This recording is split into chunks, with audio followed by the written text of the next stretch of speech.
Hello every one. ഇന്ന് നമ്മൾ discuss ചെയ്യാൻ പോകുന്ന ടോപ്പിക് ഗ്രാം സ്റ്റെയിനിങ് ആണ്. It is a technique developed by Christian Gram in 1884. It is widely used staining method in bacteriological laboratory. It is an example of differential staining. എന്താണ് differential staining? അതായത് രണ്ട് തരം ഓർഗാനിസത്തിനെ ഒറ്റ സ്ലൈഡിൽ തന്നെ ഡിഫറൻഷ്യേറ്റ് ചെയ്ത് കാണാൻ സാധിക്കുന്ന തരത്തിലുള്ള സ്റ്റെയിനിങ് ടെക്നിക്കിനെയാണ് നമ്മൾ ഡിഫറൻഷ്യൽ സ്റ്റെയിനിങ് എന്ന് പറയാം.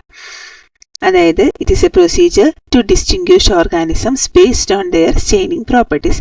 ഡിഫറെൻ്റ് ആയിട്ടുള്ള ഓർഗാനിസത്തിനെ അവരുടെ സ്റ്റെയിനിങ് പ്രോപ്പർട്ടീസിനനുസരിച്ച് ഡിസ്റ്റിങ്ക്വിഷ് ചെയ്ത് കാണാൻ പറ്റുന്ന തരത്തിലുള്ള സ്റ്റെയിനിങ് ടെക്നിക്കാണ് ഡിഫറൻഷ്യൽ സ്റ്റെയിനിങ്. ഗ്രാം സ്റ്റെയിനിങ്ങിലൂടെ ബാക്ടീരിയനെ രണ്ട് ക്ലാസ്സുകളായിട്ട് തിരിക്കാം: Gram positive and Gram negative bacteria. ഇതിലത്തെ ഫസ്റ്റ് സ്റ്റെപ്പ് എന്ന് പറയുന്നത് സ്മിയർ പ്രിപ്പറേഷനാണ്. നമുക്ക് കാണേണ്ട അല്ലെങ്കിൽ പഠിക്കേണ്ട സെല്ലുകളെ സ്ലൈഡിലേക്ക് പ്ലേസ് ചെയ്യുന്ന സ്റ്റെപ്പിനെയാണ് നമ്മൾ സ്മിയർ പ്രിപ്പറേഷൻ എന്ന് പറയുക. Whether it is from solid medium or it is from the liquid medium.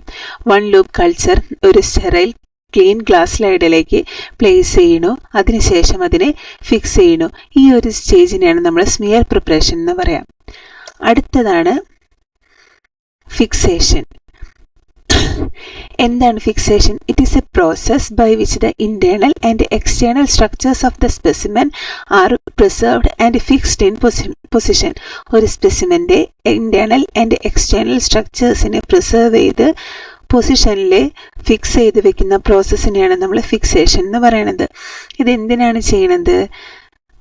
ഒരു ഓർഗാനിസത്തിൻ്റെ മോർഫോളജിനെ ഡിസ്റപ്റ്റ് ചെയ്യുന്ന എൻസൈംസിനെ ഇനാക്ടിവേറ്റ് ചെയ്യാനും അതുപോലെ തന്നെ സെൽ സ്ട്രക്ചേഴ്സിനെ ടഫൻ ചെയ്യാനുമാണ്.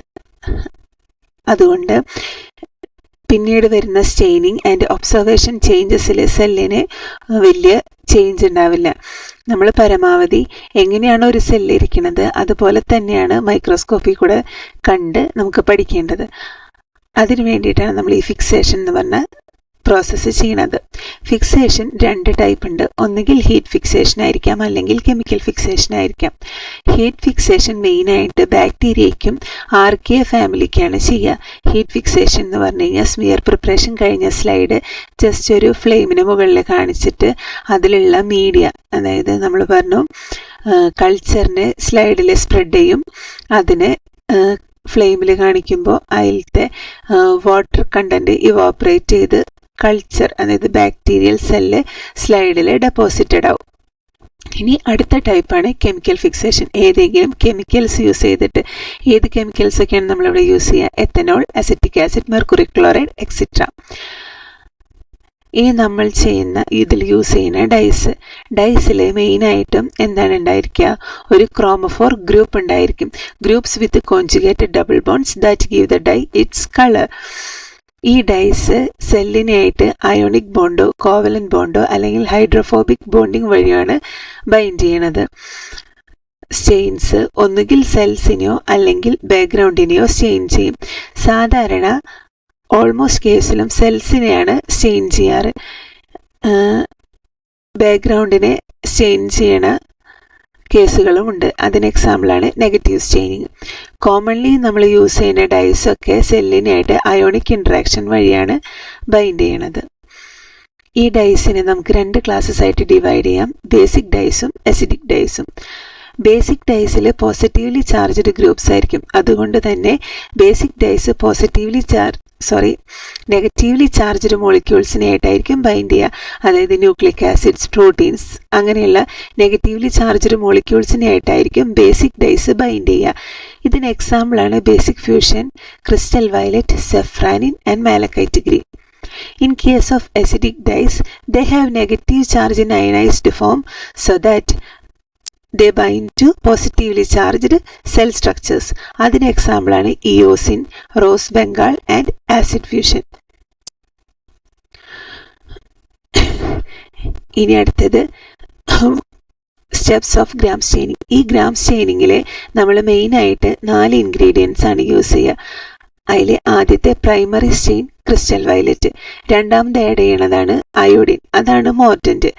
അതായത് ഡൈയിനെയും ടാർഗറ്റ് മോളിക്യൂളിൻ്റെയും ബൈൻഡിങ്ങിനെ എൻഹാൻസ് ചെയ്യുന്ന മോളിക്യൂളിനെ പറയുന്നതാണ് മോർഡൻറ്റ്. ഇവിടെ നമ്മൾ യൂസ് ചെയ്യുന്ന മോർഡൻ്റാണ് അയോഡിൻ. മൂന്നാമത്തെ ഡീകളറൈസർ, അത് എത്തനോൾ അല്ലെങ്കിൽ അസറ്റോൺ ആയിരിക്കും. നാലാമത്തെ കൗണ്ടർ സ്റ്റെയിൻ സഫ്രാനി. ഇനി ഇതിൻ്റെ ഫസ്റ്റ് സ്റ്റെപ്പ് എന്ന് പറഞ്ഞു കഴിഞ്ഞാൽ ഹീറ്റ് ഫിക്സ് ചെയ്ത സ്മിയറിലേക്ക് നമ്മൾ ക്രിസ്റ്റൽ വയലറ്റ് ഫ്ലഡ് ചെയ്യണു.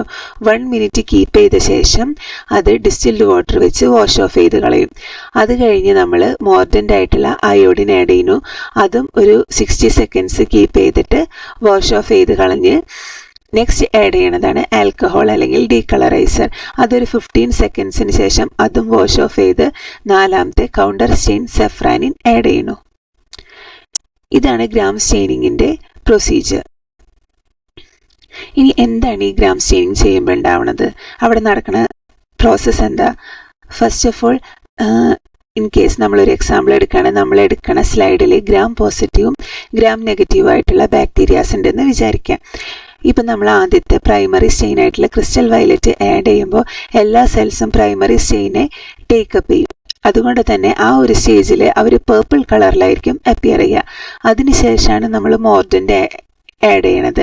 അതെന്തിനാണ്? To increase the interaction between cells and dye.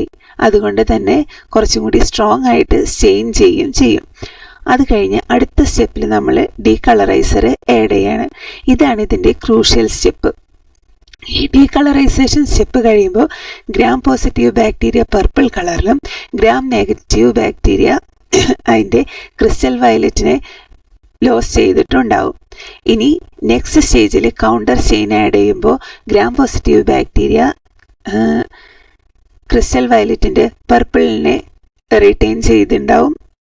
Gram negative bacteria counter ചെയിനെ ആക്സെപ്റ്റ് ചെയ്ത് റെഡ് ടു ഒരു പിങ്കിഷ് കളറിലായിരിക്കും ഉണ്ടാവുക.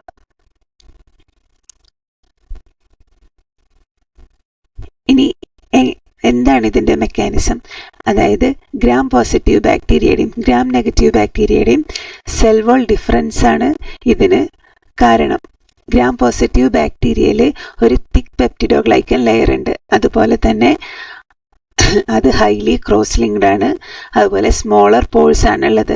ഇപ്പോൾ ആൽക്കഹോൾ ആഡ് ചെയ്യണ സമയത്ത് തിക്ക് പെപ്റ്റിഡോഗ്ലൈക്കൻ്റെ പോൾസൊക്കെ ഷ്രിങ്ക് ചെയ്തിട്ട് ഇതൊരു പെർമിബിലിറ്റി ബാരിയർ ആയിട്ട് ആക്ട് ചെയ്യും. അതുകൊണ്ട് തന്നെ ക്രിസ്റ്റൽ വയലറ്റ് അയോഡിൻ കോംപ്ലക്സ് ഇത് റീറ്റെയിൻ ചെയ്യും. അതുകൊണ്ട് സഫ്രാനിനെ പിന്നെ ഈ ഗ്രാം പോസിറ്റീവ് ബാക്ടീരിയ ടേക്കപ്പ് ചെയ്യില്ല. ഇനി ഗ്രാം നെഗറ്റീവ് ബാക്ടീരിയയിലാണെങ്കിൽ അവർക്ക് തിൻ പെപ്റ്റിഡോഗ്ലൈക്കൻ ആയിരിക്കും. അതുപോലെ തന്നെ അതത്ര ഗ്രാം പോസിറ്റീവ് ബാക്ടീരിയയുടെ അത്ര ഹൈലി ക്രോസ് ലിങ്ക്ഡ് അല്ല. അതുപോലെ ലാർജർ പോൾസ് ആണുള്ളത്. ഈ ആൽക്കഹോൾ ആഡ് ചെയ്യണ സമയത്ത് ഇത് ഔട്ടർ മെംബ്രെയിൻ എന്നുള്ള ലിപ്പിഡ്സിനെ എക്സ്ട്രാക്ട് ചെയ്യുമ്പോൾ എന്തുണ്ടാവും? സെൽ വോളിൻ്റെ പോറോസിറ്റി ഒന്നുകൂടി കൂടും. അതുപോലെ തന്നെ ക്രിസ്റ്റൽ വയലറ്റ് അയോഡിൻ കോംപ്ലക്സിനെ ലോസ് ചെയ്ത് കൗണ്ടർ ചെയിനെ ആക്സെപ്റ്റ് ചെയ്യും. ഇവിടെ നോക്ക്, ഈ ഗ്രാം പോസിറ്റീവ് ബാക്ടീരിയക്ക് തിക്ക് പെപ്റ്റിഡോഗ്ലൈക്കൻ ആണുള്ളത്. ഗ്രാം നെഗറ്റീവ് ബാക്ടീരിയക്ക് തിൻ പെപ്റ്റിഡോഗ്ലൈക്കൻ. അതുപോലെ തന്നെ ഈ ഔട്ടർ മെംബ്രെയിനിലുള്ള ലിപ്പിഡ്സിനെ എക്സ്ട്രാക്ട് ചെയ്യും എപ്പോൾ ഡീകളറൈസർ ആഡ് ചെയ്യുമ്പോൾ. അതുകൊണ്ട് തന്നെ crystal violet iodine complex Uz out ചെയ്ത് പോയിട്ട് സഫ്രാനിൻ എന്ന് പറഞ്ഞ ഡൈനെ ടേക്കപ്പ് ചെയ്യും. ഇനി നമ്മൾ മൈക്രോസ്കോപ്പിൽ കൂടെ നോക്കുമ്പോൾ ഗ്രാം പോസിറ്റീവ് ബാക്ടീരിയ ഈ പേർപ്പിൾ കളറിലും ഗ്രാം നെഗറ്റീവ് ബാക്ടീരിയ ഈ റെഡ് ടു പിങ്കിഷ് കളറിലായിരിക്കും കാണുക. ഇത്രയേ ഉള്ളൂ ഗ്രാം സ്റ്റെയിനിങ്. Thank you.